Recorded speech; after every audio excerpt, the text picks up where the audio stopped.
কালিৰ পৰা বতৰটো অকণমান বেয়া আৰু আজিও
মই কল পচলা আনিছিলো, তাৰপিছত লাই শাক আনিছিলো, তাৰপিছত আঠিয়া কল আৰু এয়া নেমু আনিছিলো, তাৰপিছত এয়া আনিছিলো তামোল।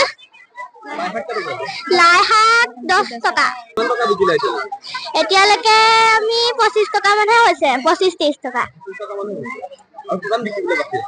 আৰু আছে আৰু এইবোৰ গোটেই গাল আছে। অসম শিশু বিকাশ সমিতি বিদ্যাভাৰতীৰ অন্তৰ্গত অসমত যিমানখিনি শংকৰদেৱ শিশু নিকেতন আছে, এই নিকেতনবোৰক ব্যৱহাৰিক শিক্ষা প্ৰদান কৰিবৰ কাৰণে নিৰ্দেশনা আহে মাজে মাজে। গতিকে আমি প্ৰথমবাৰৰ কাৰণে এই বছৰৰ শেষত এই প্ৰতীকী বজাৰৰ কাৰণে চিন্তা চৰ্চা কৰা হৈছে। ছাত্ৰ ছাত্ৰীৰ মাজত পাঠ্যক্ৰমৰ যিটো একঘেয়ামী যিটো শিক্ষাদান, সেই আক্ষৰিক শিক্ষাদানৰ পৰা অলপমান আঁতৰি তেওঁলোকক ব্যৱহাৰিক শিক্ষা প্ৰদান কৰিবৰ কাৰণে এইটো চিন্তা চৰ্চা কৰা হৈছে। চিন্তা চৰ্চা কৰি আছিলোঁ বহুত দিনৰ পৰা যে আমি ছাত্ৰ ছাত্ৰীসকলক বজাৰ সম্পৰ্কে মানে ব্যৱহাৰিক এটা জ্ঞান দিম।